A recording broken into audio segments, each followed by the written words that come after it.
तो good morning सभी को। आज की अपनी क्लास है एसएससी जीडी की क्लास है। तो ठीक है, जीएस मिंगल अल्टीमेट चैनल पर आप लोगों को स्वागत है। तो आज की अपनी एसएससी जीडी की क्लास है जी की जीएस साइंस की। तो ये क्लास को शुरू करते हैं। तो आज की क्लास का पहला क्वेश्चन है, मानव रेटिना पर बना प्रतिबिंब होता है। ठीक है, तो आज की क्लास का पहला क्वेश्चन है मानव रेटिना पर बना प्रतिबिंब होता है। ठीक है, तो इसके ऑप्शन इस प्रकार होते हैं। ए ऑप्शन है वास्तविक एवं उल्टा, बी ऑप्शन है वास्तविक एवं सीधा, सी ऑप्शन है काल्पनिक एवं सीधा और डी ऑप्शन है काल्पनिक एवं उल्टा। ठीक है, तो आप बताएंगे मानव रेटिना पर बना प्रतिबिंब कैसा होता है। ठीक है, तो इसका उत्तर सही है वास्तविक एवं उल्टा, जिसका ऑप्शन है ए। ठीक है, मानव रेटिना पर बना प्रतिबिंब होता है वास्तविक एवं उल्टा। नेक्स्ट क्वेश्चन की ओर चलते हैं। तो नेक्स्ट क्वेश्चन है अपना, सूर्य तथा पृथ्वी के बीच न्यूनतम दूरी कब होती है। ठीक है, सूर्य तथा पृथ्वी के बीच न्यूनतम दूरी कब होती है। ठीक है, तो ऑप्शन है अपने ए है 22 दिसंबर, बी है 21 जून और सी है 22 सितंबर और डी है 3 जनवरी। तो ठीक है, आप लोगों को बताना है सूर्य तथा पृथ्वी के बीच न्यूनतम दूरी कितनी कब होती है। तो ये होती है 3 जनवरी को, जिसका ऑप्शन डी है। ठीक है, तो ये होती है 3 जनवरी को। सूर्य तथा पृथ्वी के बीच न्यूनतम दूरी कब होती है, तो ये होती है 3 जनवरी को। अगला क्वेश्चन है अपना, तो नेक्स्ट क्वेश्चन है अपना, पृथ्वी से सितारों की दूरी को किस प्रकार से मापा जाता है। ठीक है, तो पृथ्वी से सितारों की दूरी को किस प्रकार से मापा जाता है। तो इसके ऑप्शन है ए है प्रकाश वर्ष, बी है फैदम, सी है किलोमीटर और डी है इनमें से कोई नहीं। तो पृथ्वी से सितारों की दूरी को किस प्रकार से मापा जाता है, तो इसका ऑप्शन सही है प्रकाश वर्ष, जो कि है ए। ठीक है, पृथ्वी से सितारों की दूरी को प्रकाश वर्ष के द्वारा मापा जाता है। नेक्स्ट क्वेश्चन की ओर चलते हैं। तो अपना नेक्स्ट क्वेश्चन है, फेरल का नियम किससे संबंधित है। ठीक है, तो फेरल का नियम किससे संबंधित होता है। तो आइए देखिए, तो पहला ऑप्शन है अपना पवनों की दिशा से और बी ऑप्शन है पवनों के वेग से, सी ऑप्शन है तरंगों की तीव्रता से और डी ऑप्शन है इनमें से कोई नहीं। ठीक है, एसएससी जीडी की क्लास है अपनी स्पेशल, जो कि एसएससी जीडी के एग्ज़ाम के लिए। अगर आप क्लास अच्छी लग रही हो तो लाइक करें और चैनल को सब्सक्राइब कर लें, जिससे अगली क्लास आप तक पहुँच सकेगी। ठीक है, तो फोर्थ क्वेश्चन है अपना, फेरल का नियम किससे संबंधित है। तो ए है पवनों की दिशा से। ठीक है, तो इसका ऑप्शन सही है ए, जो कि है पवनों की दिशा से। नेक्स्ट क्वेश्चन है, तो नेक्स्ट क्वेश्चन है अपना, मन्नार की खाड़ी कहाँ स्थित है। ठीक है, तो मन्नार की खाड़ी कहाँ स्थित है, तो इसके ऑप्शन इस प्रकार से होते हैं।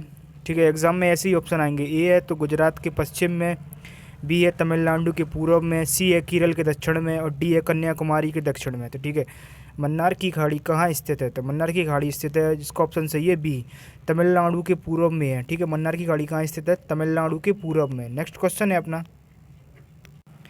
नेक्स्ट क्वेश्चन है, तिस्ता किस मुख्य नदी तंत्र की सहायक नदी है। तो तिस्ता किस मुख्य नदी तंत्र की सहायक नदी है, तो इसका ऑप्शन है ए गंगा, बी ब्रह्मपुत्र, सी सिंधु, डी गोदावरी। ठीक है, तो तिस्ता किस मुख्य नदी तंत्र की सहायक नदी है। ठीक है, तो आप लोगों को बताना है कि इसका ऑप्शन कौन सा है सही। इसका सही ऑप्शन है बी, जो कि है ब्रह्मपुत्र। ठीक है, तिस्ता ब्रह्मपुत्र मुख्य नदी तंत्र की सहायक नदी है। नेक्स्ट क्वेश्चन है अपना, तो नेक्स्ट क्वेश्चन है, समुद्री जल में सबसे अधिक मात्रा में कौन सा तत्व पाया जाता है। ठीक है, तो समुद्री जल में सबसे अधिक मात्रा में कौन सा तत्व पाया जाता है। ठीक है, तो इसका ऑप्शन है A sodium, B chlorine, option C है डी, सी है आयोडीन और डी है पोटेशियम। ठीक है, समुद्री जल में सबसे अधिक मात्रा में कौन सा तत्व पाया जाता है, तो इसका ऑप्शन सही है ए, जो कि है सोडियम। ठीक है, समुद्री जल में सबसे अधिक पाया जाता है सोडियम। नेक्स्ट क्वेश्चन की ओर चलते हैं अपन। नेक्स्ट क्वेश्चन है अपना, भारत और चीन के बीच सीमा रेखा क्या कहलाती है। ठीक है, तो भारत और चीन के बीच सीमा रेखा कहलाती है। इसका ऑप्शन है ए मेक मोहन रेखा, बी है रेडक्लिफ रेखा, सी है लाल रेखा और डी है काली रेखा। ठीक है, तो इसका ऑप्शन कौन सा सही होगा, भारत और चीन के बीच सीमा रेखा क्या कहलाती है, तो ये कहलाती है मेक मोहन रेखा। ठीक है, तो इसका ऑप्शन सही है ए। नेक्स्ट क्वेश्चन है, नेक्स्ट क्वेश्चन है अपना 9वें नंबर पर, ऑपरेशन फ्लड संबंधित है।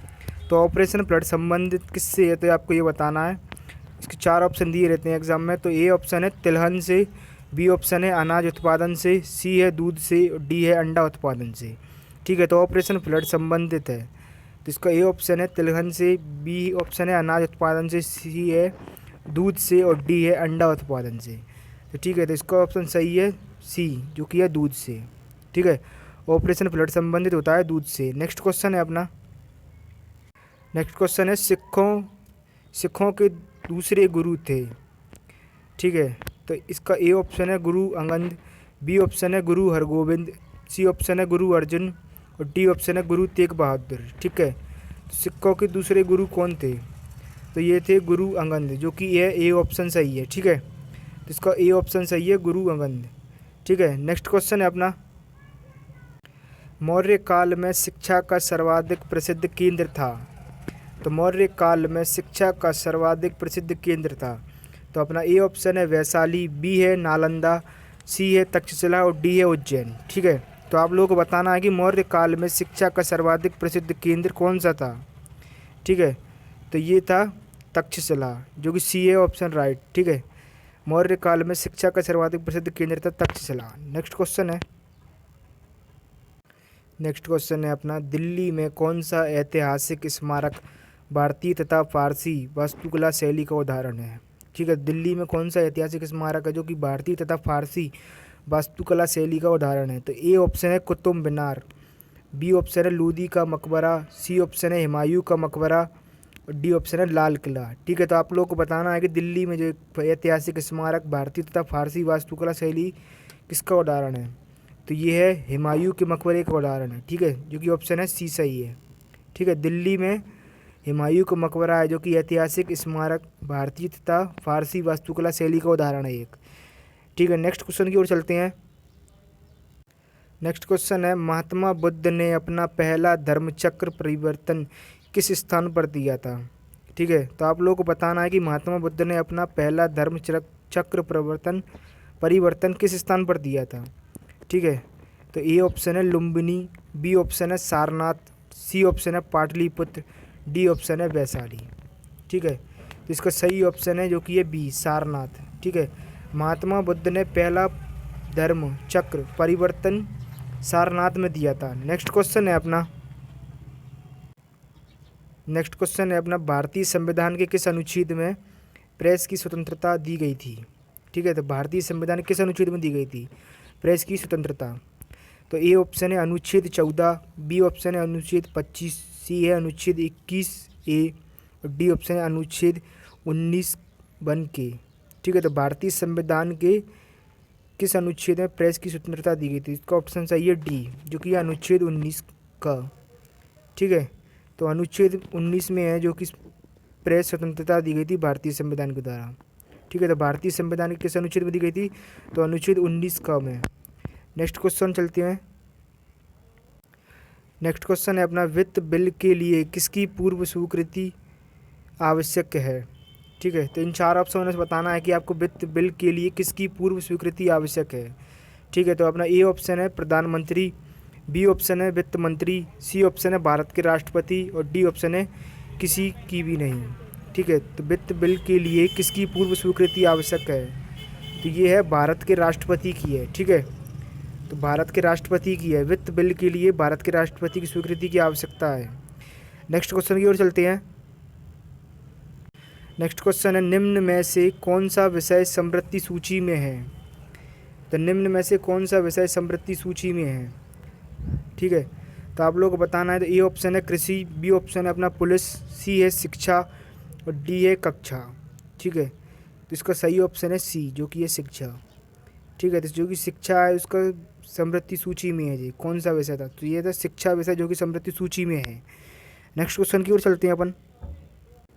नेक्स्ट क्वेश्चन है, कोणार्क का काला पैगोडा किस देवता को समर्पित है। ठीक है, तो कोणार्क का काला पैगोडा किस देवता को समर्पित है। इसका ऑप्शन है A Jagannath, B Shiva, C option है सूर्य, डी ऑप्शन है अपना महावीर। तो कोणार्क का काला पैगोडा किस देवता को समर्पित है, तो इसका ऑप्शन सही है सी, जो कि है सूर्य। ठीक है, नेक्स्ट क्वेश्चन की ओर चलते हैं अपन। भारतीय युद्ध स्मारक का पुरातत्व संग्रहालय कहाँ स्थित है। तो भारतीय युद्ध स्मारक का पुरातत्व संग्रहालय कहाँ स्थित है, तो ये आप लोगों को बताना है। 4 ऑप्शन दिए थे एग्जाम में। तो अपना ए ऑप्शन है कोलकाता, बी ऑप्शन है मुंबई, सी ऑप्शन है चेन्नई और डी ऑप्शन है नई दिल्ली। तो भारतीय युद्ध स्मारक का पुरातत्व संग्रहालय कहाँ स्थित है, तो ये स्थित है नई दिल्ली में, जिसका ऑप्शन सही है डी। भारतीय युद्ध स्मारक का पुरातत्व संग्रहालय कहाँ स्थित है? तो यह है नई दिल्ली में। नेक्स्ट क्वेश्चन है अपना, नेक्स्ट क्वेश्चन है कीर्तन कहाँ का प्रमुख लोक नृत्य है? ठीक है, तो आप लोगों को बताना है कीर्तन कहाँ का प्रमुख लोक नृत्य है। इसका ऑप्शन है ए उड़ीसा, बी असम, सी है गुजरात और डी है पश्चिम बंगाल। ठीक है, तो कीर्तन कहाँ का प्रमुख लोक नृत्य है? तो इसका ऑप्शन सही है डी, जो कि है पश्चिम बंगाल। ठीक है, कीर्तन पश्चिम बंगाल का प्रमुख लोक नृत्य है। नेक्स्ट क्वेश्चन की ओर चलते हैं। किसी तत्व के गुणों को प्रदर्शित करता है, कौन प्रदर्शित करता है? तो इसका ए ऑप्शन है परमाणु क्रमांक, बी है परमाणु भार, सी है अणु भार और डी है तुल्यांकी भार। तो आप लोगों को बताना है कि किसी तत्व के गुणों को प्रदर्शित कौन करता है। ठीक है, तो ये करता है परमाणु क्रमांक, जिसका ऑप्शन सही है ए। ठीक है, किसी तत्व के गुणों को प्रदर्शित करता है तो ये है परमाणु क्रमांक। नेक्स्ट क्वेश्चन है अपना, तो अपना नेक्स्ट क्वेश्चन है शरीर में अधिकतम ऊर्जा संचय किस पदार्थ के रूप में होती है? तो शरीर में अधिकतम ऊर्जा संचय किस पदार्थ के रूप में होती है? तो आप लोग को बताना है कि A protein, B glycogen, C option है विटामिन और डी ऑप्शन है वसा। ठीक है, तो आप लोगों को बताना है कि शरीर में अधिकतम ऊर्जा संचय किस पदार्थ के रूप में होती है? तो ये होती है डी ऑप्शन के द्वारा, जो डी ऑप्शन पे है वसा। ठीक है, शरीर में अधिकतम ऊर्जा संचय वसा के द्वारा होती है। नेक्स्ट क्वेश्चन है अपना,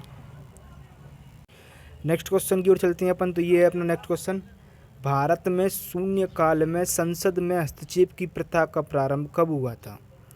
ठीक है, तो आप लोगों को बताना कब हुआ था। तो ये ऑप्शन है 1964, बी है 1962, सी है 1975 और डी है 1984। तो भारत में शून्य काल में संसद में हस्तक्षेप की प्रथा का प्रारंभ कब हुआ था?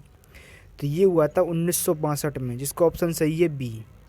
ठीक है, 1962 सही है। भारत में शून्यकाल में संसद में हस्तक्षेप की प्रथा का प्रारंभ कब हुआ था? तो ये हुआ था 1962 में। नेक्स्ट क्वेश्चन है, तो अपना नेक्स्ट क्वेश्चन है यूरिया में नाइट्रोजन होती है। तो यूरिया में नाइट्रोजन होती है, ये आपको बताना है। तो ए होती है 30%, बी है 25%, सी ऑप्शन है 46%, डी ऑप्शन है 60%। ठीक है, तो आप लोगों को बताना है कि यूरिया में नाइट्रोजन कितनी होती है। तो ये होती है 46%, जिसका ऑप्शन सही है सी। ठीक है, तो सी ऑप्शन सही है। यूरिया में नाइट्रोजन कितनी परसेंट होती है? तो ये होती है 46%। ठीक है, नेक्स्ट क्वेश्चन है अपना, तो नेक्स्ट क्वेश्चन है अपना विश्व में पहला परमाणु बिजली घर कहाँ स्थापित किया गया था? तो विश्व में पहला परमाणु बिजली घर स्थापित कहाँ किया गया था? तो ये इसका ऑप्शन है ए है ब्रिटेन, बी है जर्मनी, सी है रूस, डी है यूएसए। तो विश्व में पहला परमाणु बिजली घर कहाँ स्थापित किया गया था? तो इसका ऑप्शन सही है डी, जो कि है यूएसए। ठीक है, किसमें किया गया था? तो ये कहाँ है बिजली घर? तो ये है डी ऑप्शन यूएसए में। विश्व में पहला परमाणु बिजली घर यूएसए में है। नेक्स्ट क्वेश्चन है, नेक्स्ट क्वेश्चन है अपनी क्लास का, तो विश्व जनसंख्या दिवस मनाया जाता है। ठीक है, तो विश्व जनसंख्या दिवस मनाया जाता है। तो इसका ऑप्शन है ए है 8 मई को, बी है 7 जून को, सी है 11 जुलाई को और डी है 15 सितंबर को। तो विश्व जनसंख्या दिवस कब मनाया जाता है? तो विश्व जनसंख्या दिवस मनाया जाता है 15 सितंबर को, जिसका सही ऑप्शन है डी। तो 15 सितंबर को मनाया जाता है विश्व जनसंख्या दिवस। ठीक है, तो आज की क्लास को अपन यहीं समाप्त करते हैं। अगर क्लास आपको अच्छी लग रही हो तो लाइक करें और चैनल को सब्सक्राइब कर लें, जिससे अगली क्लास आप तक पहुंच सकेगी। ठीक है, तो अपने दोस्तों को भी शेयर कर लें क्लास को। ठीक है, अगर आप क्लास अच्छी लग रही हो तो लाइक कर लें। ठीक है, तो मिलते हैं कल अगली क्लास में।